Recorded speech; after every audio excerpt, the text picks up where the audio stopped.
They gave humanity a population limit. We ignored it and punched God in the face. The drill bit broke on a Tuesday. Soren Kale heard it snap, a clean, bright crack that traveled up through the grip of the auger and into the bones of his hands, and he stood there, in the gray morning light of the excavation site, with the broken tool hanging between his fingers and the hole in the earth staring back at him, like an open question, 3 meters down, bedrock. He should have stopped at 2.5. He knew that. He'd known it when he started, when he pressed the bit against the stone and felt the resistance like a warning he chose to ignore. He crouched and set the broken halves in his kit bag and didn't curse, which was how you knew Soren Kale, because every other man on the new Tharsis dig site would have cursed. He just looked at the hole. Then he looked at the sky above it, pale with early winter, the cloud cover low and uniform and indifferent. "Third one this week," said Mira from behind him. She was 22 years old and already better at reading basalt formations than anyone else on the team, and she had a way of stating facts that made them sound like they were your fault. "I know. We only packed 6. I know, Mira. So we have 3 left." Soren stood and stretched his back and looked at the horizon, where the great red mountains of New Tharsis stood against the sky the way they'd stood for 1,000,000 years before the first human being walked under them and would stand for another million after. "Then we'd better not break anymore," he said. "That was 7 years ago. 7 years since the Kalashni ship, Perseverance, had set down on New Tharsis with 4,312 people aboard, the first permanent human settlement beyond the orbitals, and the drill bit broke on the first week of ground survey, and Soren Kale, chief geologist and unofficial keeper of the colony's institutional stubbornness, decided that what they needed was to drill deeper, not wider, not to find a different approach. Deeper. Always deeper. 7 years, and now the population was 1,047,000. The number appeared on Soren's datapad on a Wednesday morning, fresh from the census relay. 1,047,000 human beings living on a world that wasn't Earth, under skies that weren't quite the right color, breathing air that had been scrubbed through machines for 7 straight years and was only now, only just now, beginning to have enough free oxygen to breathe without the supplement tabs. 1,047. The colony's medical officer had sent a celebration message. Children were born in batches now. The hospital wing couldn't keep up. It was, by every metric that mattered, a triumph. Soren looked at the number for a long time. Then he set the datapad down on the workbench in his lab, next to the samples he'd been cataloging, and went to make coffee. He did not know why his hands were unsteady. He put it down to fatigue. He was pouring the second cup when the lights went out, not just in the lab, not just in his building, every light in the settlement, every display panel, every emergency strip. The recyclers groaned and went quiet outside. The hum of the atmosphere processors, background noise so constant nobody heard it anymore, dropped to silence so sudden it felt like a physical blow. Then the transmission came. It came on every frequency simultaneously, bypassing the dead power grid through some mechanism Soren would spend weeks trying to understand and never fully explain. It came as sound and as light and as something that wasn't quite either, a vibration in the chest wall that sat between hearing and feeling. Every person in the settlement received it at the same moment. Every person on every human world received it at the same moment. It came through Lena. Lena Vasic was Soren's second-in-command, his senior geologist, and the woman he had been in love with for 4 of the 7 years they had worked, together without either of them doing very much about it. She was 41, dark-haired, with a stillness about her that Soren had always read as patience, and now, watching her stand in the center of the lab, with her eyes gone the color of static and her voice producing sounds in no language human vocal cords, should have been able to make, he understood, had been something else entirely. Something older. The thing using Lena's voice spoke for 47 seconds. When it was done, Lena folded at the knees, and Soren caught her before she hit the floor and held her there on the cold concrete while she shook, her hands gripping his arms like she was drowning. "Soren," she said in her own voice, the one he knew. Small and frightened and entirely human. "I've got you. Something was inside me. Something was. I know. I've got you." He held her. Around them, the backup power kicked on, emergency amber washing the lab in colors that made everything look wounded. Someone was shouting outside, several people. Then more. The message had been simple, in the way that an extinction order is simple. "We are the Varanthus. You are spiral-bearing life. You have crossed the population threshold we have maintained across 11,000 inhabited worlds for longer than your species has had language. This is not a punishment. This is maintenance. The spiral nemesis, the cascade collapse of reality itself. Triggered by the unchecked growth of spiral energy is an event we have witnessed in 7 prior universes. We will not permit an eighth. Your world will be culled. The instrument of your culling is already in motion. You have seen it in your sky for years and called it beautiful. You have given it a name. In 48 of your hours, what you call the Wanderer, the rogue planetoid in stable orbit above your equatorial zone, the one your children make wishes on, will be accelerated into a terminal descent trajectory by our technology. Impact will sterilize your world's surface to a depth of 300 meters. There is no negotiation. There is no appeal. We have done this to 11,000 species before you. We did not ask any of them to understand. We ask you only to accept. The silence after was very long. Soren Kale stayed on the floor with Lena Vasic in his arms and stared at the amber ceiling and thought about drill. Bits. About the way the good ones cut through everything until they didn't, and then you needed a better drill.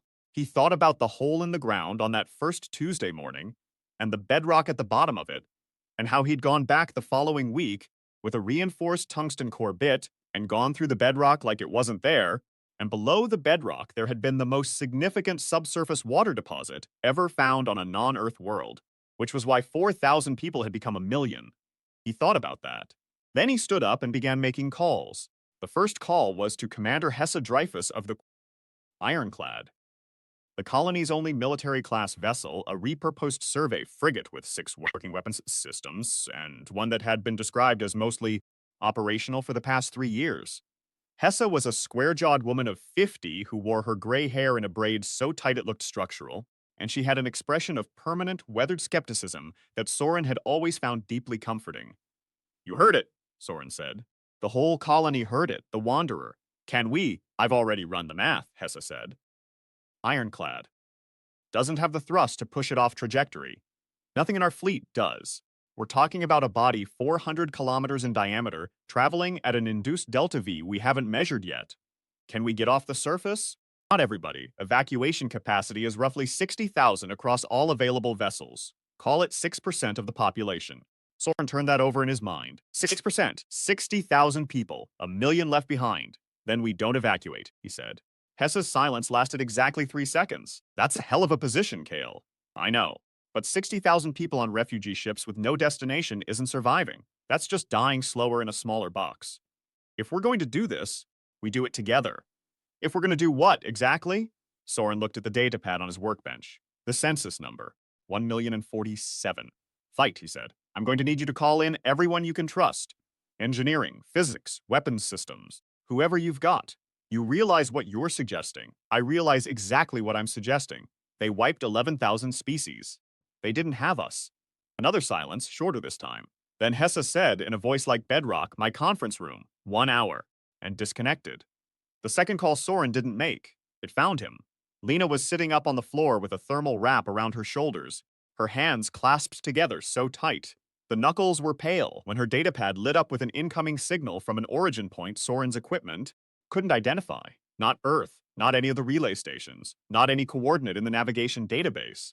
The signal was clean and deliberate, and it had threaded itself through the dead colony grid like it knew the layout. On the screen was a face, or something wearing a face, the impression of one.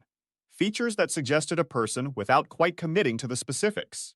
Voice modulation that sounded like language played backward and forward at the same time and somehow still carried meaning.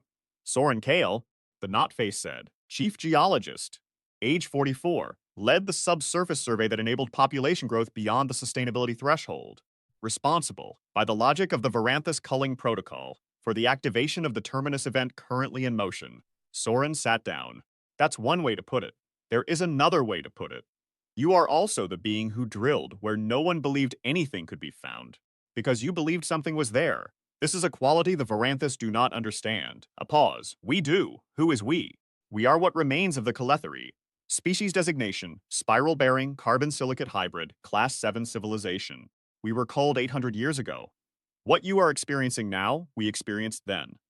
The message through someone we loved, the countdown, the math that said it was impossible to fight back. Another pause, weighted with something ancient. We chose to fight back anyway. Lena's grip on Soren's arm had gone tight. He put his hand over hers. You didn't survive, he said. No, we did not. The Varanthus are thorough and very old, and they have done this many, many times. But we learned things. And in our dying, we encoded those things into a signal that has been traveling toward the nearest viable spiral-bearing civilization for 8 centuries. The not face tilted. You are that civilization. You are the ones the signal found. What did you learn? That the Varanthis have a weakness they do not know they have. That it is not a military weakness. It is not a technological one. A longer pause. It is a philosophical one. They believe that spiral life, growing life, evolving life, life that refuses to stop is inherently destructive. They have been terrified of it for so long that they have forgotten something. What? That the capacity to grow is not only the capacity to destroy, it is also the capacity to create something that has never existed before, something the universe has never seen. The Varanthus have frozen themselves in stasis to suppress their own spiral energy. They have not changed in 400,000 years. They are a civilization that has traded its future for the certainty of continued existence. Soren thought about that. And we haven't, he said. You have not. You are still becoming. And what you become, if you survive the next 46 hours, may be something the universe has not yet had words for. The signal cut out. The datapad screen went dark. Lena let out a breath that had been held for a long time. What do we do with that? I have no idea, Soren said honestly. He looked at the ceiling. But I think it's the same as always. We start drilling and see what we find. The meeting in Hessa's conference room held 31 people and ran for 6 hours without a break because nobody suggested one. They were engineers, physicists, weapons technicians, 3 xenobiologists who'd spent 7 years studying the new Tharsis ecosystem, the colony's chief medical officer, who also had a doctorate in theoretical energy systems that had seemed like an odd combination until now, and a man named Cobb who was 63 and walked with a cane and had built the original atmospheric processors from components scavenged off 3 different dead ships, and who hadn't said anything to anyone yet, but was sitting at the back of the room with a notepad and the focused expression of someone doing very large math in their head. Soren stood at the front and said what he knew, which was less than he wanted and more than anyone else had. He talked about the Kalathari signal. He talked about the philosophical weakness. He talked about the Wanderer's trajectory and the 46-hour window. When he finished, the room was quiet for a moment. Then Cobb, from the back, said, "The atmospheric processors." Everyone turned. Cobb hadn't looked up from his notepad. They run on a tidal resonance array. 14 primary nodes across the planetary surface, each one tapping the gravitational interaction between New Tharsis and its 2 moons. I built them to generate enough power to keep us breathing. He paused. I built them conservatively. The actual theoretical maximum output of the tidal array is about 30 times what we're currently drawing. Silence. 30 times, Hessa said carefully, give or take. Cobb finally looked up. His eyes were the pale, deep blue of someone who had spent a great deal of time looking at things no one else could see. If we reroute the resonance amplification through the colony grid and then through the ironclad, his weapons array, modified to project a coherent tidal disruption beam rather than conventional ordnance, we could potentially push the Wanderer off trajectory. Not by much. We don't need much. We need 2 degrees. 2 degrees of deflection at the current range, and the impact footprint misses the colony entirely. The silence was a different kind now, the kind with current in it. The processors would burn out, Cobb added. We'd lose atmospheric support within a week. But we'd be alive, and we'd have a week to figure out the atmosphere problem. I find I prefer that order of problems.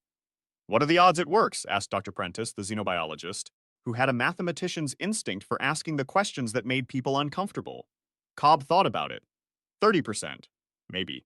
The math is sound. The hardware has never been run at this level. We don't know how the array will behave. He looked at Soren. But it's a better option than waiting. 30%, Prentice said. I've beaten worse, said a voice from the doorway. Everyone turned again. She was standing in the doorway in a dust-coated field jacket with a survey pack on one shoulder, and she had the look of someone who'd been told there was an emergency 2 hours ago, and had spent those 2 hours in the field anyway, finishing what she'd been working on, because that was who she was, Yara Okafor, structural geologist, 28 years old, the best person Soren had ever trained, and the most infuriating, because she had the habit of being right in ways that made everybody else's careful. Considered analysis look like guesswork. She walked to the front of the room, set her pack down, pulled out her own datapad. The tidal array is fine, she said, but Cobb's calculation is assuming a single-point resonance focus, which loses about 60% of the total energy to dispersion. If we run a phased array instead, treat each node as an element in a coherent beam rather than independent emitters, we get convergence efficiency, That pushes your 30% up considerably. Cobb looked at her notepad. His expression didn't change for a long moment. Then something shifted in it, the faint upward movement at the corners of a very disciplined mouth. Where did you learn phased array acoustics? I didn't, Yara said. I learned geological resonance survey techniques, and they're the same math. She looked at Soren. How long do we have? 45 hours now. I need 30 to reprogram the array nodes. She looked around the room. I need 20 people who know the field sites and can do precision calibration under pressure. 17 hands went up immediately. Soren looked at those 17 hands. He thought about the drill bits. He thought about the bedrock. All right, he said. Then that's what we're doing. The next 20 hours were the kind that leave marks. The array nodes were spread across a 3,000-kilometer arc of the planetary surface, each one a structure the size of a medium building, humming with tidal resonance in frequencies below human hearing. Soren had driven past them 100 times in 7 years and thought of them the way you thought of infrastructure, present and necessary, and somehow invisible through familiarity. Now, with Yara's team spread across the arc, in surface vehicles doing calibration sequences under a sky that had started showing the Wanderer as a visible disk rather than a star, he thought about how strange it was that survival sometimes looked exactly like ordinary work done very quickly. He was at Node 7 when Lena called. She was running communications from the colony hub, coordinating the team across the arc, and her voice when it came through the comm was steady in the way voices go steady when someone has decided that the alternative is not acceptable. Node 3 is showing a resonance mismatch, she said. 23 degrees of phase offset. Yara says it might be a calibration error, or it might be hardware degradation. Which is it? A brief pause. Yara says probably hardware. The Node 3 oscillator coupling has been running warm for 6 months. She's listed it on 3 maintenance reports. Soren thought about that. What does hardware degradation do to the beam coherence? Introduces a stochastic error. Yara's running numbers. Best case, we lose 8% efficiency. Worst case, the beam diverges enough that we miss the deflection window. Another pause. She says she can fix it. Needs about 4 hours on site. We have maybe 18 hours before we need to fire. I know. Send her. He paused. Tell her to be careful. I always do, Lena said. She never is. He could hear her smile even through the comm static and through the weight of everything pressing down on them, and he held on to that for a moment before he went back to his calibration sequence. 3 hours later, Yara called from Node 3. Good news and bad news, she said. Bad news first. The oscillator coupling is shot, not warm running shot. Cracked housing, compromised magnetic containment. The whole assembly needs to be replaced. Soren closed his eyes. And the good news, we have a replacement in the Node 3 equipment cache. Someone ordered a spare 6 months ago, and then forgot to log it as inventory. Who ordered it? The maintenance requisition is signed by 1L Vasic. Soren breathed out. He turned to look at the Wanderer, which was now a disk the size of a thumbnail held at arm's length in the late afternoon sky, faintly illuminated at the terminator, beautiful and methodical, and coming for them with the patient certainty of something very large that had been told to. Tell Lena, he said. Already did. Yara's voice had a quality he recognized, the sound of someone installing a replacement oscillator coupling in field conditions while also conducting a conversation, because efficiency was a moral position. She cried a little. I know. You two are very obvious, you know. Yara, just saying. He let her work. 19 hours before the calculated terminus event impact window, the Varanthus made contact again. It came again through Lena. He was with her when it happened. They'd both returned to the colony hub to monitor the final calibration sequences, and he saw it come over her like weather, the slight hitch in her breath, the eyes going to that flat, static color, and he crossed the room and took her hands in both of his before the voice began. The voice was the same. Vast and old and entirely without malice, which was the most frightening thing about it. Pure mechanism, the way a glacier is without malice, the way a star is without malice. You have not accepted. Our sensors indicate activity at your atmospheric array. We understand the intent. We wish to explain why it will not be sufficient. Soren looked at Lena's static eyes and said, let it explain. We are not a fleet or an army. We are a principle. What you will strike with your array is a mechanism, the terminus drive embedded in the Wanderer. When you destroy it, or deflect the Wanderer successfully, we will introduce a second mechanism, and a third if required. The instruments of culling are without limit. Your ingenuity is not without limit. Your resources are not without limit. Your time is not without limit. You are spiral life, finite, growing, brilliant, doomed. We have watched 1,000 species like you. We have admired many of them. We have culled all of them. We ask you again, Except, the eyes unstaticked, Lena sagged. He caught her again the same way, and this time she didn't shake. She turned and pressed her face into his shoulder, and he held her and thought, a principle, not a fleet. The Kalethari signal had said, a philosophical weakness, not a military one. He thought about what it meant to be a principle, a belief so old it had become a reflex. The certainty that growth was destruction, maintained across 400,000 years of frozen, unchanging existence. The Varanthus had seen the spiral nemesis, the cascade failure of reality through unchecked spiral energy in 7 other universes, and they had decided that the only response was to stop, to freeze, to become the mechanism of stasis itself. They had been so afraid of what growth could destroy that they had never once asked what it could create. Soren thought about that. He thought about the Kalethari dying and encoding their learning into a signal aimed at the future. Not an escape plan, not a weapon, a gift, an act of faith in something that didn't exist yet. He thought about 4,000 people arriving on a red-skied world, with not enough oxygen and not enough food and not enough hope, and one stubborn geologist breaking drill bits until he found water. He thought about 1,047,000. Lena, he said. Here, she said into his shoulder. The answer to accept is no. It's always been no. I want you to get back on the comm and tell everyone that. She pulled back and looked at him. Her eyes were her own. Entirely her own, frightened and tired and alive. They'll just send more, I know, but we'll figure out more. He looked at her. We always have. She looked at him for a long moment. Something crossed her face that had been there for 4 years and hadn't had the right time until now. She reached up and put her hand against the side of his face and said, you know, for someone who spent his entire career looking at the ground, you have a terrible habit of refusing to look down. He didn't have a good answer for that, so he kissed her instead, briefly, and with the urgency of people who have been waiting too long and have too little time, and she laughed against his mouth and pushed him back toward the console. Go, she said. I'll tell them.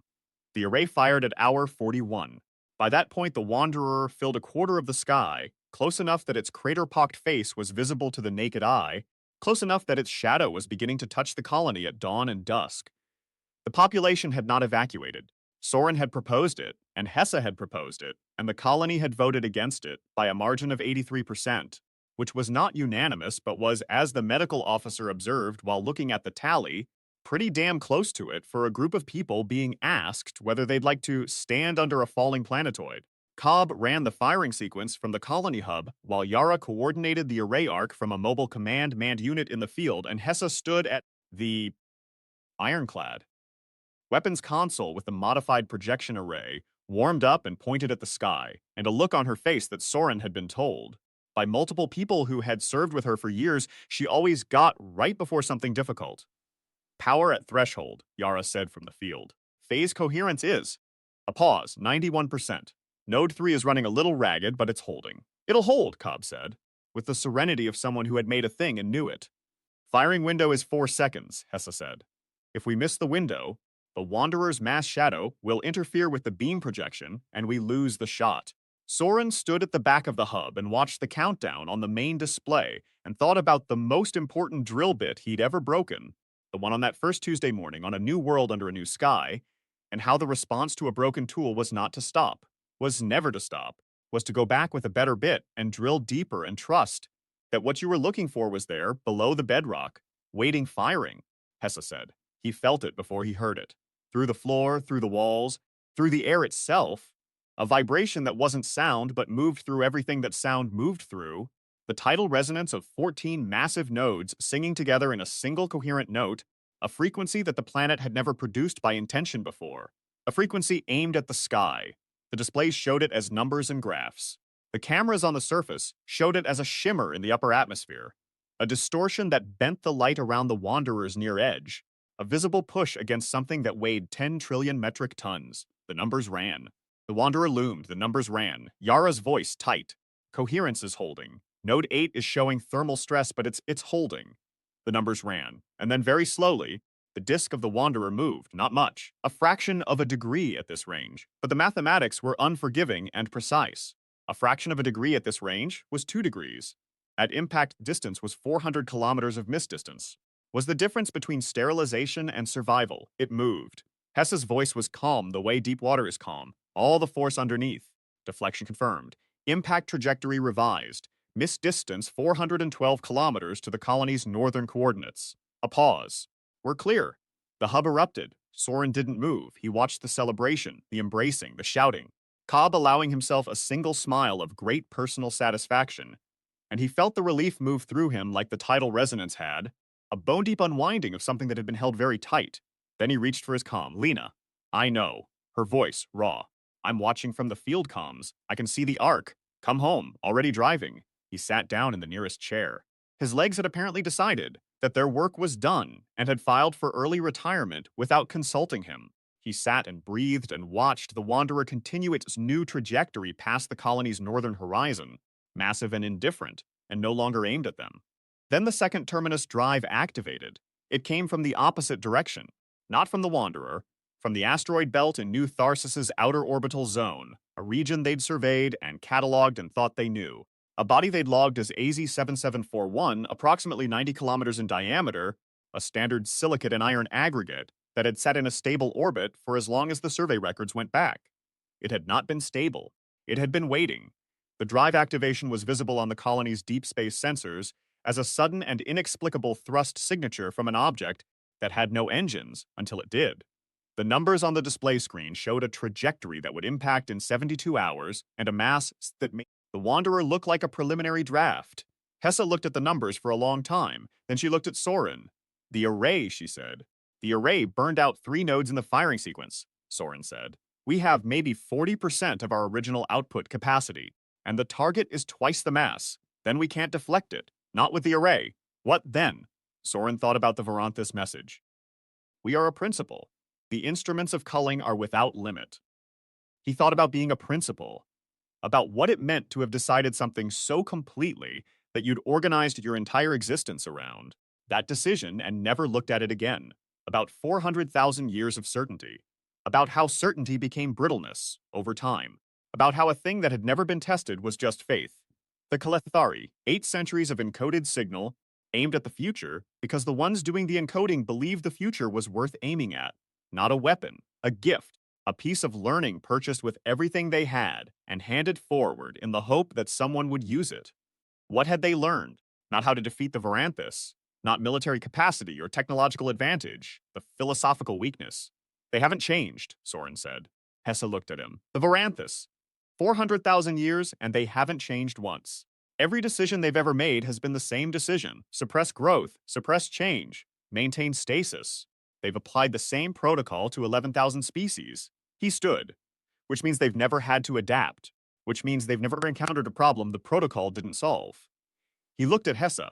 Until now, what's different about us? We're not going to fight their mechanism. We're going to talk to them. Dead silence. Then Hessa said, slowly talk to them. The message comes through Lena, which means there's a channel, which means there's a connection, which means he stopped. Started again. They use spiral-bearing life as conduits because they've suppressed their own spiral energy. They can't transmit through the quantum spiral resonance band on their own. But they can receive. He looked at Lena's empty station across the hub, thought of her driving back from the field. We don't need to beat them. We need to show them something they've never seen. What? What growth looks like from the inside. What it actually means to be alive and changing and becoming something new. He shook his head. They think spiral energy only destroys. Because every time they've encountered it, they've been watching it as a threat. They've never once seen it as what? Hessa pressed. As love, Soren said, and felt the word land strange in the tactical context of a military briefing room, but couldn't find a better one. As the thing that makes someone encode their dying knowledge into a signal aimed at a species 800 years in the future, because they believe in what that species might become, as the reason 60,000 people voted to stay under a falling planetoid, as the thing that he stopped, took a breath, as the drill, the thing that keeps going. Hessa stared at him for a very long moment with the expression of a woman who had built her career on the hard geometry of what was possible. Then she said, that's either the most profound thing I've heard in my life, or the most catastrophically naive. I think it might be both, Soren said. Can you get me a clean transmission channel? What followed was not a battle. It was not a battle in the way the word implies. The exchange of force, the calculation of casualties, the clean, terrible math of who had more. It was something that had no clean category in any military history or tactical doctrine that Hessa Dreyfus had ever studied, and she had studied many. Soren Kale sat at Lena's communication station in the colony hub with every transmission channel open and sent.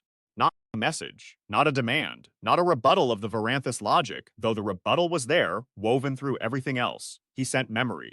The colony's entire recorded history, 7 years of it, compressed and structured and transmitted on the quantum spiral resonance band that the Varanthus used as their conduit through that same channel, reversed. The first 4,000 people stepping off the Perseverance onto red soil, under a sky the wrong color, the drill bit breaking on a Tuesday morning, and the hole in the ground, and the man crouching to look at what he'd found before he decided to try again. The subsurface water deposit, the first child born on New Tharsis. The atmospheric processors coming online, the slow and stubborn shift of the air quality numbers. The 1 millionth birth, and the celebration and the fear that followed. Lena's hands gripping his arms on the floor of the lab. The 17 hands that had gone up when volunteers were needed. Cobb's smile of quiet self-satisfaction. Yara swapping out an oscillator coupling in field conditions while making unnecessary comments about other people's love lives. The colony vote and the 83% that said, "We stay." He sent the Calatheri signal, the 800-year message, the encoded learning, the dying gift aimed at the future with perfect and undiminished faith. He sent the moment the Wanderer changed its trajectory. He sent all of it, saturating the transmission channel, and at the same time he kept the channel open and let the colony add to it, because Lena had come back from the field and taken one look at what he was doing and sat down at the station next to him and gotten on the colony, wide comm, and explained what she needed. And for the next 4 hours the people of New Tharsis sent their own memories, their own histories, fragments, and whole stories and simple images. A woman sending a video of her daughter learning to walk in New Tharsis's slightly different gravity, the wobble and the fall and the getting up. An engineer sending the schematics for the atmospheric processors with a note that said only, "We made this so we could breathe." A child, somewhere in the colony, drawing a picture of the sky and the Wanderer and the arc of the deflection beam, and sending it on the open channel without understanding what they were sending it for. Just because they'd been asked to send something true. The Varanthus received all of it. Soren didn't know what he expected to happen. He didn't know if he expected anything. He thought about the drill in the ground and the bedrock and the faith that there was something below it worth reaching. And he kept sending. 3 hours before AZ 7741's revised impact window, the colony's deep space sensors showed a change in the asteroid's thrust signature.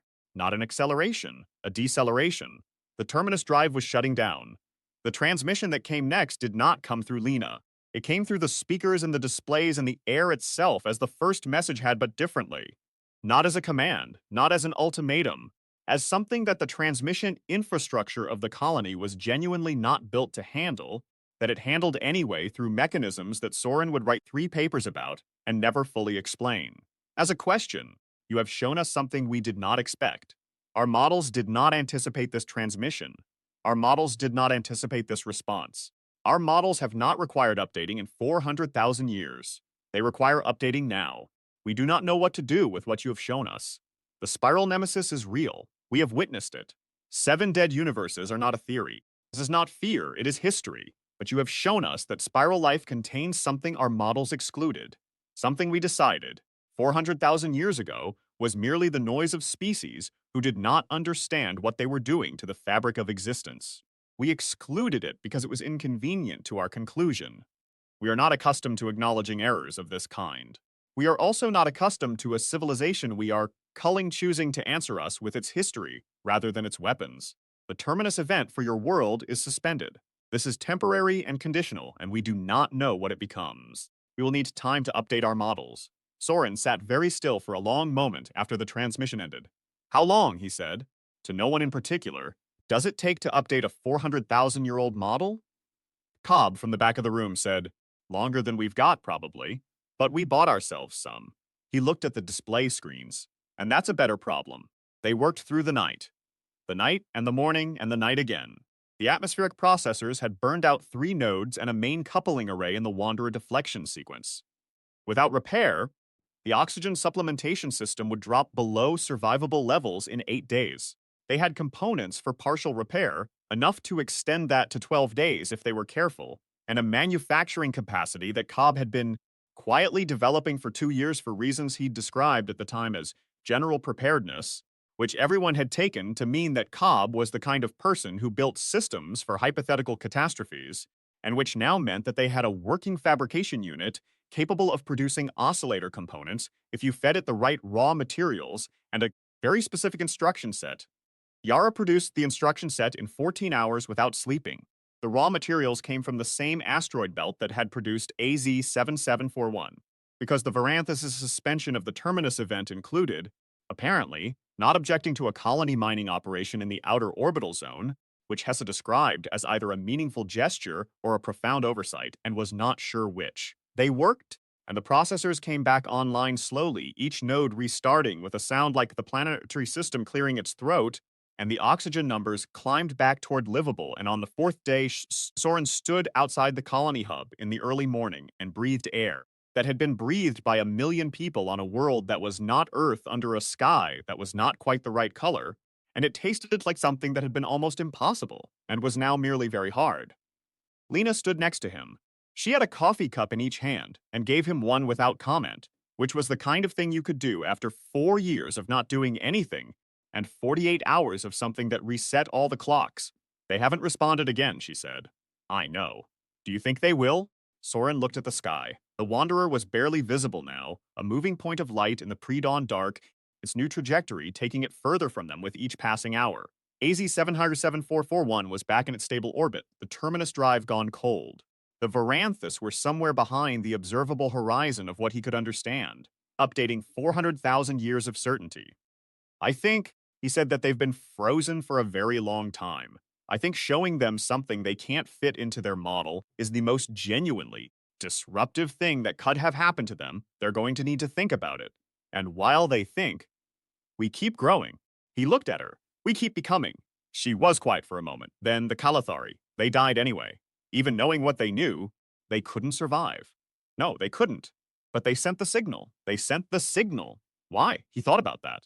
About 8 centuries of a message traveling through the void, aimed not at a specific destination, but at whatever was out there, whatever might exist in the direction they pointed, whatever was becoming. Faith as engineering, hope as physics, the decision to trust that the future was worth throwing something beautiful at, even when you wouldn't be there to see where it landed. Because they believed, he said, that we existed, before they knew we did, before they could possibly know. They believed something like us would be out there, something that would keep going, something that would refuse to accept an extinction order with anything other than a drill. He paused. I think they were lonely. I think they wanted someone else to know what they'd learned. I think they decided that the universe was large enough and old enough and strange enough that there had to be someone else who would understand. And we do? He looked at her in the early morning light of a world they had no business surviving on, with coffee in his hand and the atmospheric processor humming again in the background. And 1,047,000 people beginning their day, without yet knowing whether the Varanthus would update their models or decide the experiment had run long enough and send something bigger than a moon. I think we're the people the Kalethari needed to exist, he said. I think we owe it to them to keep going. Lena drank her coffee. After a moment, she leaned into him, and he put his arm around her, and they stood there in the pre-dawn of New Tharsis and watched the sky. The Wanderer moved through it, quiet and changed, a rock 400 kilometers wide that had been aimed at their annihilation and was now just a rock. It was beautiful. In the way that things are beautiful when you've been told they're going to kill you, and then they don't. The stars behind it were dense and old, and in all their distance utterly indifferent to the approximately 1 million people below who were alive, when the math had said they shouldn't be. They're still watching, Lena said. I know. Does that scare you? Soren considered. Yes, he said. But it also means they haven't decided yet. And as long as they haven't decided, we can keep sending. Keep showing them what it looks like. What looks like? This, he gestured vaguely, at the coffee and the sky and the hum of the processors and the red mountains in the distance, and everything else, all of this, what it looks like to be alive and still becoming. She was quiet for a moment. Then, in the tone she used when she was being precise. You realize we've just introduced ourselves to a 400,000-year-old civilization that was trying to kill us by showing them our home videos. When you put it that way, no, she stopped. I think that might genuinely be the most profoundly human thing that has ever happened. He thought about that. Yeah, he said, probably. 11 days after the Terminus and Subsentina, the Varanthus sent a third transmission. It was longer than the first two. It was not a message. It was not an ultimatum. It was, as near as the linguists and xenocommunication specialists could translate, and the translation took 6 weeks and remained uncertain in several critical places. Something between an acknowledgement and an apology, which was the word Cobb insisted on using, and which Hesse insisted was too anthropomorphic, and which the xenobiologists said might be both simultaneously, because the Varanthus word concept they'd rendered as apology appeared to carry within it the simultaneous meanings of I was wrong, and I am still afraid and I do not yet know what comes next. It also included a data package, enormous, dense, structured in a way the colony's systems required 3 days to begin parsing. It was, as far as anyone could determine, the complete scientific and historical record of the Varanthus civilization, 400,000 years of accumulated knowledge, the entire contents of a mind that had chosen stasis over change and was now, for the first time in longer than human civilization had existed, uncertain about that choice. Not a weapon, not a mechanism, an offering. The same thing the Clethari had sent, 800 years ago, in the moment of their dying. Soren stood in his lab with the data package loading across every available display and thought about that for a very long time. About what it meant for a civilization to open its records to the thing it had been trying to kill. About the asymmetry of it. 400,000 years of knowledge offered to a 7-year-old colony on a red-skied world that shouldn't have survived the month. About how occasionally the thing you drill through to reach was not bedrock at all, but something that had been waiting to be found. He turned to Lena, who was at the adjacent console, already beginning to catalog the first layers of the data package with the systematic focus of someone who understood that the work in front of you was the same regardless of its scale. How long to process this, he asked. Lifetime, she said. Multiple generations, probably, to understand it fully. And the Varanthus, are they? Still in suspension, still watching, she looked up, still updating their models, apparently. There's a signal writer on the data package, a ping component. Ongoing. She paused. I think they want to know how we respond. Soren nodded. He looked at the data cascading across the display. 400,000 years of a civilization that had been afraid for so long. It had forgotten why it started. He thought about all the species those records likely included. 11,000 worlds. 11,000 endings. All the knowledge purchased at the cost of those endings, stored in a frozen mind that had not changed since before human ancestors had learned to make fire. He thought about the Clethari, about the signal aimed at the future with perfect and undiminished faith. Let's answer them, he said. What do we say? He thought about it. He thought about drill bits and bedrock and the sound the good ones made going through hard rock and the way the resistance felt in your hands, and how the answer to resistance was never to stop, was to keep going, was to trust that whatever was below was worth the broken bits and the time and the sore hands and the stubbornness. We say thank you, he said, and we say we're going to need a bigger drill. 50 years later, the new Tharsis population had reached 30 million. The atmospheric processors had been rebuilt twice, each iteration more efficient, each one requiring fewer resources than the last, the technology improving in the way technology improves when you have 400,000 years of Varanthus engineering knowledge to work from, and the stubbornly practical minds of people who learned engineering on a world that was trying to kill them every day for 7 years before it started, cooperating. The Varanthus had not resumed the culling. They had not, as far as anyone could determine, resumed anything. The deep listening posts that the colony had established in the outer orbital zone picked up their signals occasionally. Dense, mathematical, ongoing, and the xenocommunications team had been translating them for 50 years and believed, cautiously, that what they were witnessing was the Varanthus arguing with themselves. 400,000 years of frozen consensus, and one colony's transmission had introduced a variable they couldn't fit into the model, and now the model was being rebuilt from the inside, which was a process that apparently took a very long time when your consensus-forming mechanisms had last been used 400 millennia ago. The Calathari data package, which had arrived along with the Varanthus transmission, had taken 40 years to fully translate. It was not, as people had initially assumed, primarily a scientific or historical record. It was a record of a decision, the Clethari's final years, their recognition of the Varanthus, their understanding that they could not survive, their choice about what to do with what they knew. 40 years of careful translation to understand what they were really saying. What it came to, in the end, was simpler than the length of the source material suggested it would be. They said, "We chose you. Before you existed, we chose you. We looked at the shape of what spiral life was becoming, And we believed that something like you would exist somewhere, and we aimed this at the future and trusted that you would be there to catch it. We believed in you before we knew your name. The document that contained this, translated and annotated and cross-referenced by 3 generations of linguists and xenobiologists, was called simply the Kalethari Message, and it had been required reading in New Tharsis schools for 20 years. Children read it at 8 years old, and most of them didn't fully understand it, and all of them remembered it. There was a copy in the lab where Soren Kale worked, framed next to a mounted broken drill bit. He'd put it there himself on the day the translation was finalized. He'd stood in front of it for a long time before he went back to his samples. The work didn't stop. The Varanthus had not sent another culling mechanism. The terminus drives in the outer orbital zone had been cataloged and tracked, but none of them had activated.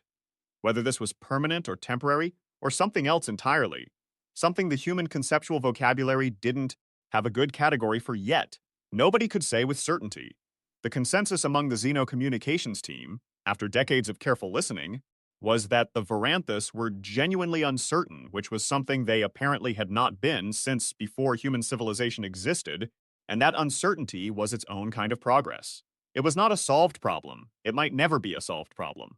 The spiral nemesis, the catastrophic cascade failure of reality through unchecked spiral energy, was real. The Varanthus' fear of it was not irrational. The question of how to live with the capacity for destruction without destroying was not a question that had been answered. It had been opened, which was a different thing, and in some ways more important. Soren Kale retired from field geology at 67 on the grounds that his knees had filed a formal complaint that he was no longer able to ignore. He went into consultation, which meant he sat in his lab and argued with younger geologists about methodology, and occasionally went into the field when something interesting came up, which was frequently because New Tharsis continued to be a world full of interesting things below the surface for those willing to dig. He and Lena had 2 children. One was a geologist. One had gone into xenocommunications and was currently part of the team working on direct response protocols for whenever the Varanthus concluded their internal deliberations and decided what they thought, which was either going to be the most important conversation in human history, or, as Cobb had observed before he died at the very satisfied age of 89, probably both. Soren's granddaughter, Mira's daughter, the same Mira who had stood behind him on that first Tuesday morning counting broken drill bits, found him one evening in the lab. She was 8 years old and had recently read The Kalethari Message in school. Grandpa? Mira's girl, yes. Did the Varanthus ever say sorry? He thought about that. In their way, they sent us everything they knew. All 400,000 years of it. Why? Because he stopped. Thought about it the way he thought about everything, turning it in his hands until the shape of it made sense. Because we showed them something they'd stopped believing existed. They'd been frozen for so long they'd started to think that being alive, really alive, growing and changing and making mistakes and trying again, was just a prelude to catastrophe. We showed them it was also this. He gestured at the lab, the instruments, the samples, the view through the window of the settlement spread across the red soil valley, with its lights coming on in the early dark. Mira's daughter looked at the view. She was 8 and she'd been born on New Tharsis, which meant she was exactly the kind of person the Kalethari had believed would exist, aimed at without knowing the name. I read about the signal, she said, the one they sent, 800 years. Yes, did it make you sad? A little. That they didn't survive to know it worked. But it worked. Yes. He looked at her. It worked. She thought about this with the focused gravity of an 8-year-old working through something genuinely large. So they're still there, she said finally. Kind of. In the way it worked. Soren looked at his granddaughter. He thought about the hole in the ground and the bedrock and the water below it. He thought about a signal traveling for 8 centuries through the absolute cold of the void, aimed at nothing but the faith that something was there. Yes, he said, that's exactly right. They're still there. She looked out the window at the lights of New Tharsis. After a moment, she said, I want to be in xenocommunications when I'm older.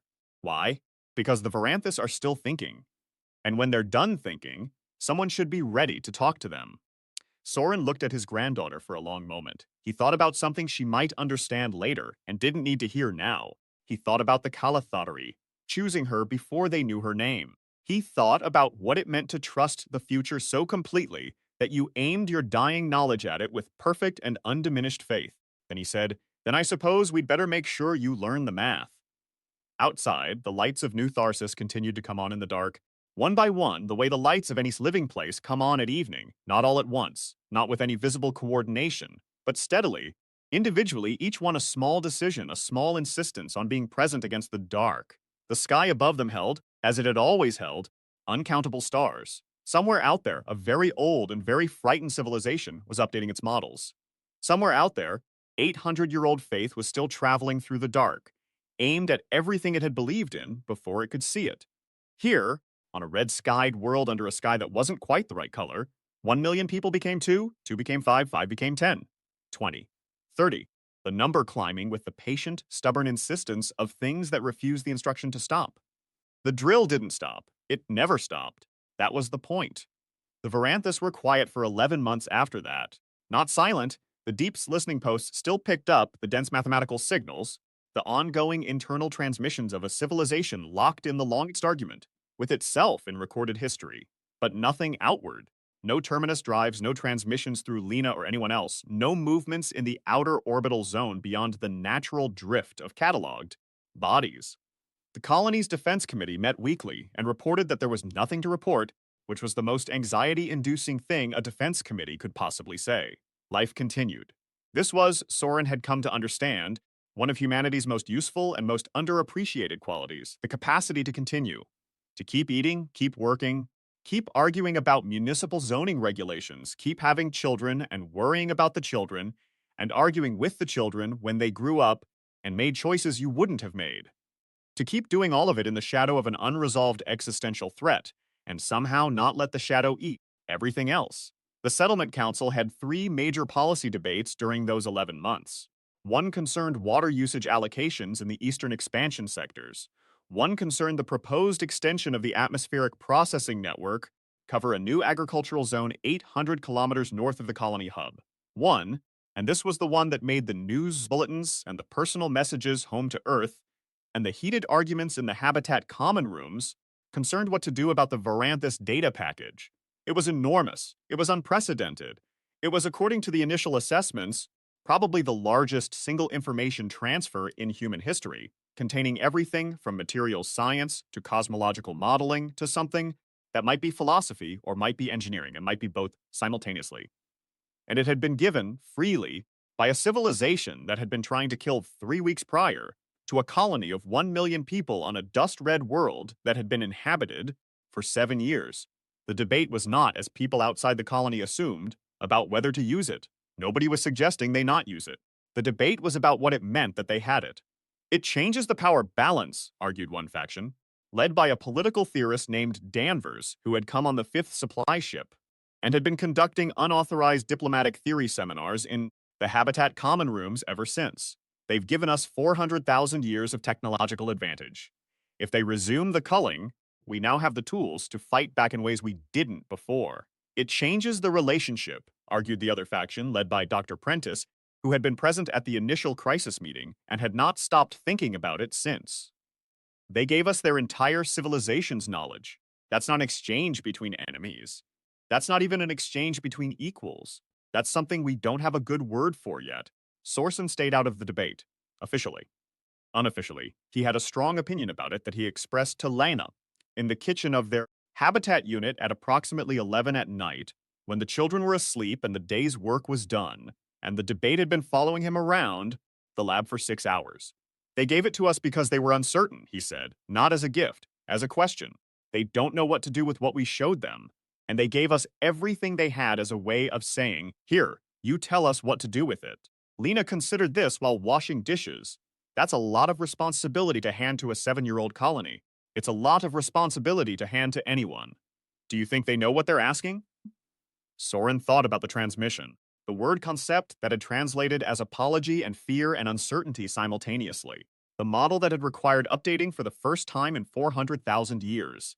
The civilization in stasis, dreaming whatever stasis dreams looked like, somewhere in the dark with its terminus drives cold and its old certainties cracking.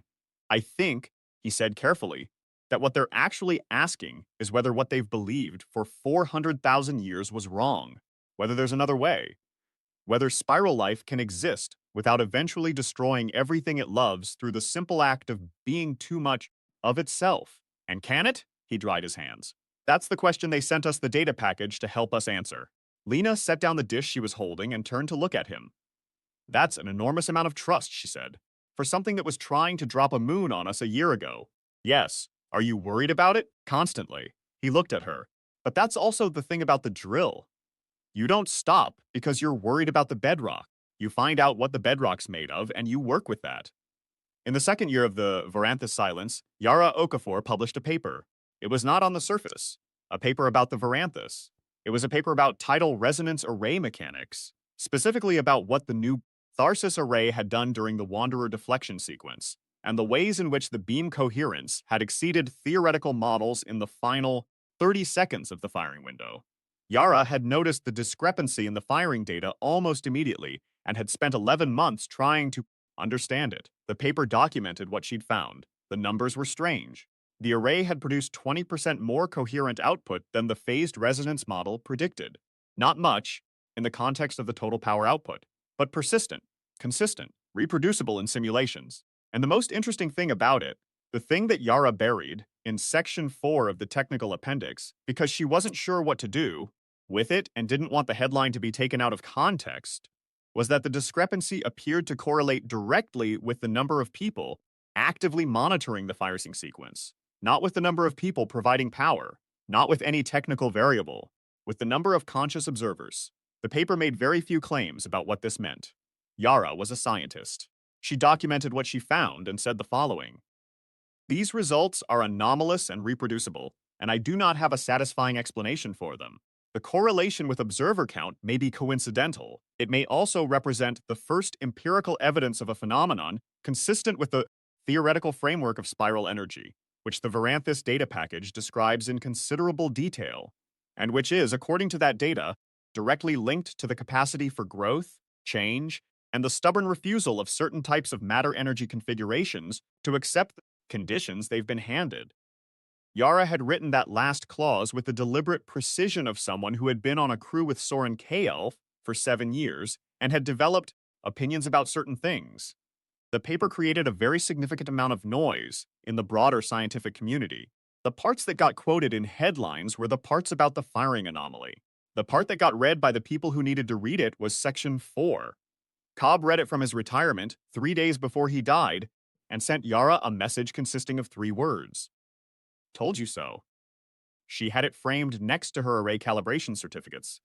The Xenocommunications team read it and began incorporating spiral energy theory from the Varanthus data package into their translation models for the ongoing background signals from the silence period. The results of this improved their translation accuracy by 40% and revealed that the background signals contained, among other things, extensive records of the Varanthus's own failed experiments with spiral energy suppression. In particular, several 100,000 years of data showing that suppression alone didn't stop the spiral nemesis, that the threat it posed was not to do with quantity of spiral energy, but with its direction. Unguided spiral energy, growth without intention, expansion without purpose, that was the catastrophe. That was what had destroyed 7 universes, not the capacity for growth itself. Hesse Dreyfus, who had retired from the Ironclad 2 years after the Terminus event, but continued to consult for the Defense Committee, read the Xenocommunications team's translation report over breakfast and called Soren before she'd finished her coffee. "They weren't wrong," she said without preamble. "The Varanthus? About the spiral nemesis. It's real. 7 destroyed universes aren't a theory," she paused. "But they were wrong about the solution. Suppression isn't the solution. It just means the catastrophe never happens and neither does anything else." Yes, so what's the actual solution? Soren thought about his granddaughter, 8 years old, looking out the window at the lights of New Tharsis and saying, "I want to be in Xenocommunications, because someone should be ready to talk to them." "I think," he said, "that's what they gave us 400,000 years of data to figure out." In the 5th year of the Varanthus silence, the 3rd civilization made contact. They called themselves the Thessari, and they had been watching New Tharsis since before the Terminus event from a distance of several light years, through instruments that Soren's team would spend decades trying to fully understand. They were spiral-bearing. The xenobiologists identified the signature in their communication patterns immediately, and they had survived the culling, not by fighting, not by hiding, by the same method that New Tharsis had used, more or less, by answering an extinction order with something unexpected enough to make a 400,000-year-old certainty pause and reconsider. The Thessari had survived 40 years ago. They had been watching the galaxy since, looking for other survivors, other anomalies, other places where the calculus had come out differently. They had found 17, including New Tharsis.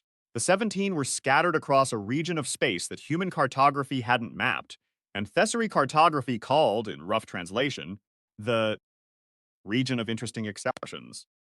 The Thessary communication was not a warning. It was not an offer of alliance, exactly. It was, in the slightly awkward but deliberate translation, produced by the Zen communications team, including Mira's daughter, who was now 19 and working her first posting, something like an invitation.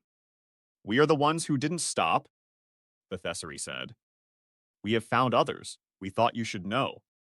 Soren sat in his lab and looked at that message for a long time. 17 species, 17 exceptions, 17 places where the math had said one thing and the living had said another. He thought about the Kalethari, the 800-year signal, the faith aimed at the future. He thought about the Kalethari's choice, the encoding of everything they'd learned into a message, pointed at whatever might be out there, because they believed in it before they could see it. He thought about the Varanthus, updating their models in the silence, sitting with the crack in their certainty, holding 400,000 years of frozen conviction up to the light of a colony's home videos, and finding that the conviction, however ancient, however earnestly held, might have missed something. He thought about Yara's Section 4, about the observer count correlation, about what spiral energy theory said, about the relationship between intention and growth, about the difference between expansion with purpose and expansion without it, about what it meant that 17 species had found a different answer to the same question. He pulled up a blank transmission file and began to write, not to the Thessary, though the reply to them would come next. To the Varanthus, 5 years of silence, 5 years of the deepest listening posts, picking up the dense mathematical background of the longest internal argument in the history of sapient life. 5 years of watching a civilization sit with a question it had not been willing to ask for 400,000 years. 5 years was long enough to wait. He wrote, "We've been reading your data. All of it. We have questions. We also think, based on what we've found, that you might have come to the same conclusion we have, and that you're not sure what to do with it. We'd like to talk about that. We think the Thessary would, too. We think 17 species, in the region of interesting exceptions, might have a conversation that would be worth having. You gave us 400,000 years of your knowledge. We want to give you something back. We want to give you the Kalethari's message, the complete translation. Not because it tells you something you don't know, but because there is a thing in it, a decision they made in their last days about what to do with what they'd learned, that we think you should read. They chose to believe in us. Before they knew we existed, they aimed everything they had at the future with perfect faith that something worthy was there. We have been reading your data for 5 years. We believe you are also capable of that kind of faith. We believe that is what you were doing, even before you knew it, when you gave us everything you had. We are choosing to believe in you. We are pointing this at your future and trusting you to be there." He looked at what he'd written. He thought about the drill bits. He thought about bedrock. He thought about how every important thing he'd ever found had been below the place where the easy tools gave out. He sent it. The response came 72 hours later. It was not mathematical. It was not dense. It was shorter than any transmission the Varanthus had sent before, stripped of all the formal structures of a civilization that had been encoding its communications in the same pattern for 400,000 years. It said, in the cleanest translation Mira's daughter had ever produced, "We are afraid. We have always been afraid. We did not know that was what we were. The culling was not cruelty. It was, we believed, the only way. We have been reading what you sent, the Kalethari, what they chose in their last days with what they had. We have been asking ourselves what they believed, what they saw in the shape of what was coming, that made them trust it before they could see it. We think we are beginning to understand. We would like to speak to the Thessary. We would like to speak to the 17 exceptions. We have something we have not had in 400,000 years. We have a question. We do not know the answer. We would like to find out what the answer is." Soren read it 3 times. Then he stood up and went to the lab window and looked out at New Tharsis. At the settlement spread across the Red Valley, the atmospheric processors visible on the horizon, the mountain range beyond them unchanged by 7 years or 800,000 years or the weight of any of it. Behind him, in the lab, the framed broken drill bit hung on the wall next to the Kalathari message. He thought, this is what it looks like below the bedrock. Not the end of fear, not the end of danger. The spiral nemesis was real. 7 dead universes were real. The question of how to be alive and growing, without eventually destroying everything through the simple, unstoppable momentum of too much existence, that question was real, and it was not answered, and answering it was the work of centuries. But this was the thing below the bedrock. This was what the drill found when you kept going past the point where the easy tools broke.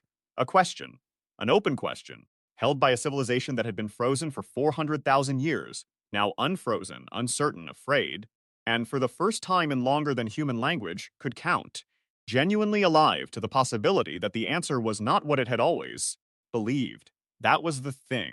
That was the thing the Kalathari had aimed their dying knowledge at, with perfect faith, 800 years ago. Not a victory, not a solution. The opening, the crack, the place where the question got in. He turned from the window. Mira's daughter was at the communication station, her hands already moving across the keyboard, drafting the response to the Varanus with the focused attention of someone who understood that the most important conversation in the history of the galaxy had just moved from its opening exchange to its second line, and that the second line mattered enormously, and that someone who was 19 and had read the Kalathari message at 8 years old and decided she wanted to be ready for this moment was exactly the right person to draft it. He watched her work. He thought about what the Kalathari had seen before they sent the signal, the shape of something in the future that they believed in, before they had evidence, before they could see its name. Something stubborn and messy and alive, still becoming, still drilling through bedrock with broken tools, and refusing to call it an ending, he thought. They saw this. He thought, they were right. He sat down at the adjacent station and began the formal diplomatic communication to the Thessaly, the 17 exceptions, the region of interesting outcomes, the places where the math had said one thing and the living had said another, and where something was beginning to take shape that the universe had not yet had a name for, something that started with a question and grew toward an answer the way anything grows, the way everything grows, imperfectly, stubbornly, one broken tool at a time, deeper than anyone said was possible, toward water, always toward water, always toward the thing below the bedrock, always drilling.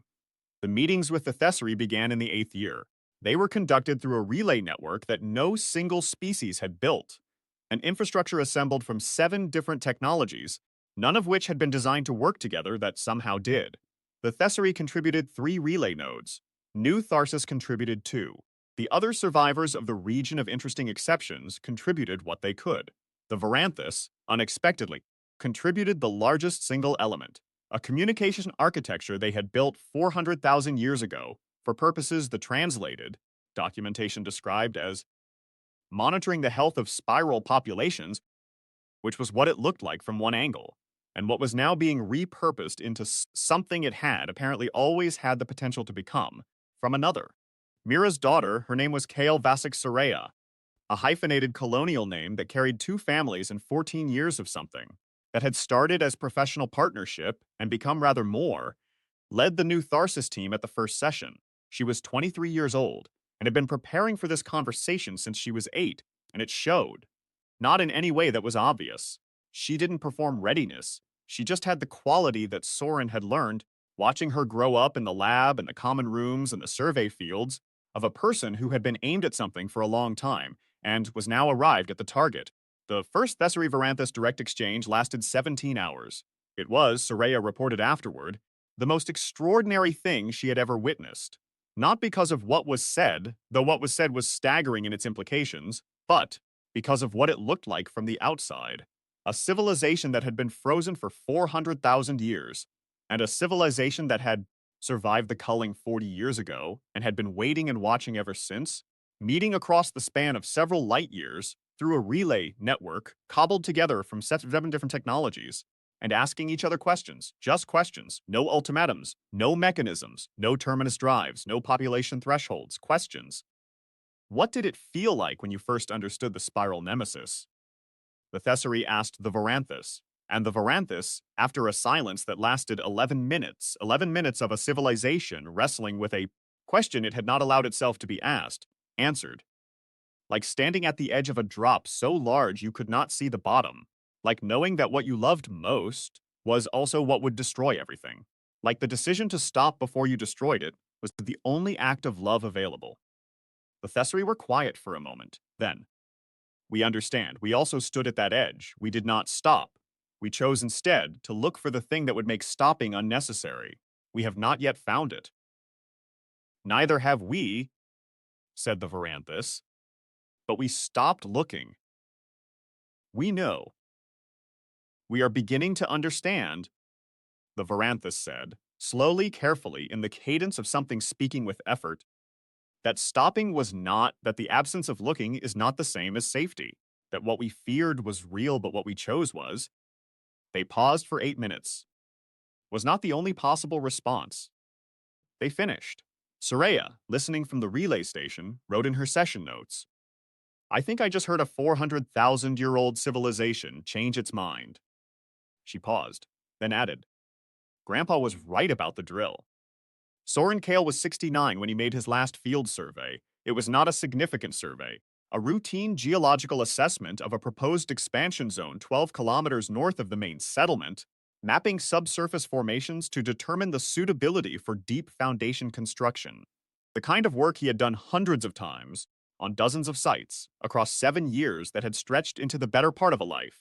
He went alone, not because it required only one person, it didn't, but because Lenata had looked at him over breakfast with the expression she wore when she understood something about him that he hadn't said out loud and had told the junior team she'd be sending them on a different assignment and sent Soren out by himself with the survey kit and a lunch packed in the field container she'd used since year 2. He drove out in the survey crawler in the early morning, the settlement shrinking in the rear display as he moved north across the Red Plains. The sky above New Tharsis had changed over 8 years. Not dramatically, not to a different color, but the quality of it was different. A depth to the blue-red that hadn't been there before, a thickness that was the accumulation of 8 years of atmospheric processing, and the slow, stubborn chemistry of processors built by a 63-year-old man with a cane, and rebuilt twice, since by people he'd trained. The air still tasted slightly wrong if you were from Earth. If you were from New Tharsis, it tasted like home. He stopped the crawler on a low rise and looked south at the settlement. From here, 12 kilometers out, it was small. Not small in the way things look small from a distance and reveal their true scale when you arrive. Small in the way a living thing is small, contained and specific and real. The atmospheric processors on the horizon were larger than the buildings, which seemed right to him somehow. Infrastructure always should be. He set up the survey rig and began drilling. The first sample came up at 50 centimeters. Standard alluvial deposit, iron-rich, consistent with the geological profile of the region. He logged it, drilled deeper, at 180. Dense basaltic matrix, high silicate content, promising for foundation load bearing. He logged it, drilled deeper. At 320 centimeters, the bit encountered something that didn't match the geological profile. A stratum it wasn't supposed to find at this depth.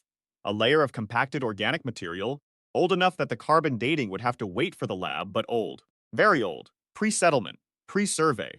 Pre-any human present on New Tharsis. He pulled the sample and held it in his gloved hands and looked at it. Ancient organic material.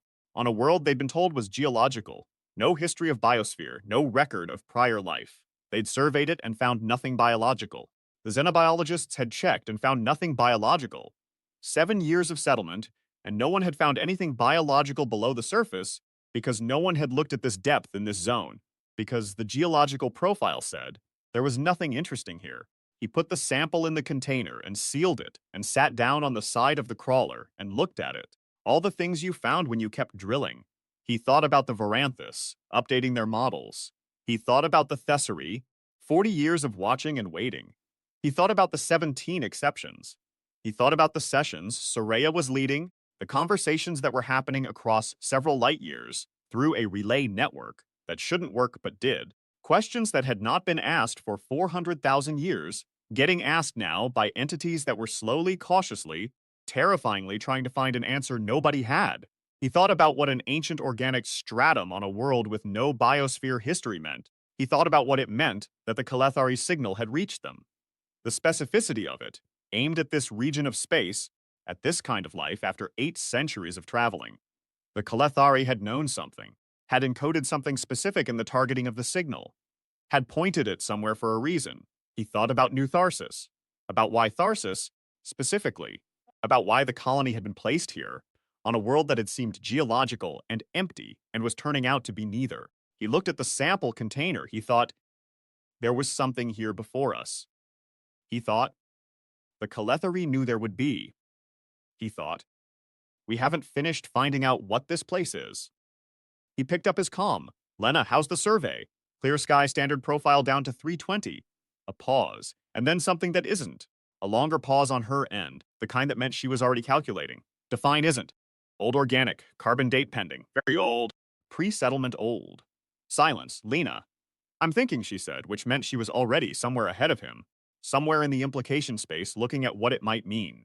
How far down? 320 centimeters. But Lena, this is a geological zone. No bios indicators on any of our surveys. No indicators we looked for, she said. No indicators at the depth we were looking. We didn't drill this deep in this zone because there was no reason to. Until there was.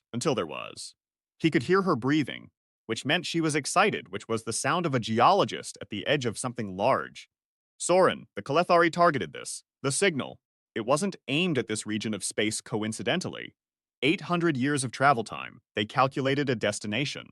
They knew something was here. They knew something would be here, or was here, or both. He looked at the sample container on the crawler's equipment tray, ancient organic material from a world the survey said was empty.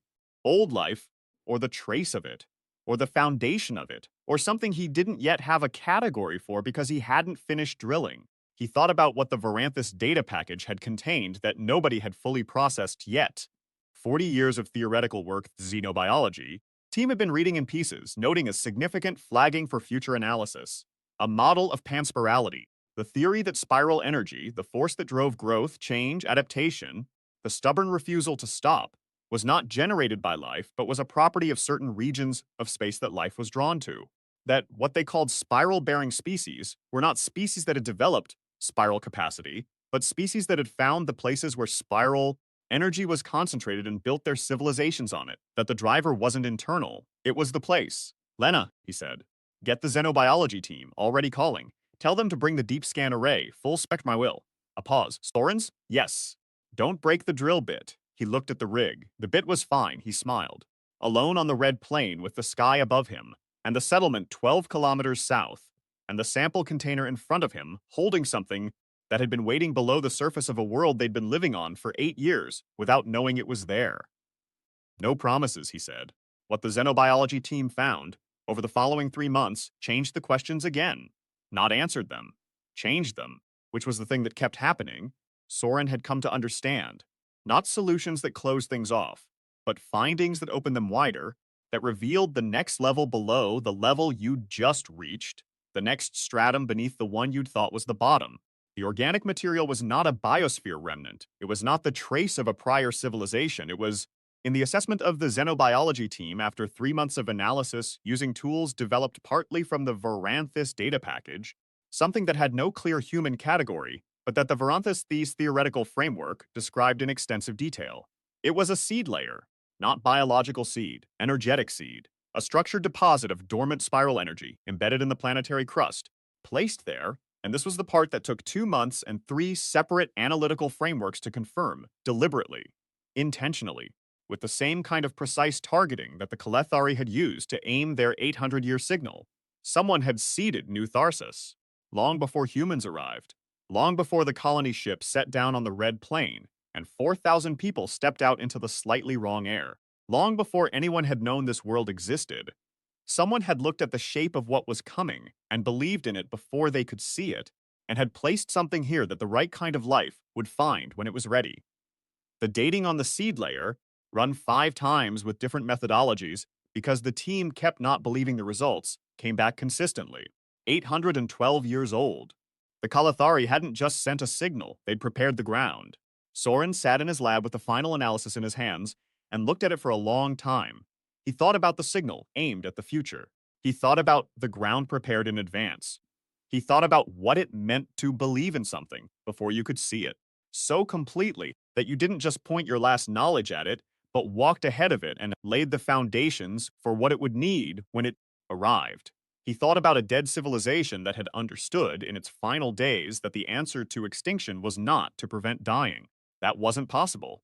The answer was to give the future everything you had, including the things you hadn't been asked for yet, to look at the shape of what might be coming and trust it so completely that you built the house before you knew the address. He thought about 1,047 people, and then 30 million, and the number still climbing. He thought about the atmospheric processors running clean, and the subsurface water and the organic stratum and the seed layer in the Varanthus updating their models, and the Thessery watching from several light years away, and the 17 exceptions and the relay network cobbled from 7 incompatible technologies that worked anyway, and Soraya at the communication station drafting responses to things her grandparents couldn't have imagined, and Mira's daughter asking a question that had never been asked to something that had never been asked it in a conversation that was going to take centuries and was already, in its first fragile sessions, beginning to suggest the shape of an answer. He put the analysis down on the desk. He looked at the framed drill bit on the wall. He looked at the Kalathari message beside it. He thought, they saw all of this. He thought, they believed in all of this before any of it existed. He thought, we owe them the dignity of being exactly what they believed we would be. He picked up his journal, not his scientific journal, his personal one, the one he'd been keeping since year 1, and opened it to a fresh page and wrote, the Kalathari didn't save us. They did something harder than that. They trusted us to save ourselves, and then they made sure we had everything we needed when the moment came. The lights in the sky are not just stars. They are every species that looked at the dark and decided to throw something bright into it and trust that someone would be there to catch it. We caught it. Now we have to throw something forward. We have to believe in whoever is out there, the ones we can't see yet, the ones who won't exist until after we're gone. We have to point everything we have at the future and trust. That's what it means to be alive. That's what it means to keep drilling. He closed the journal.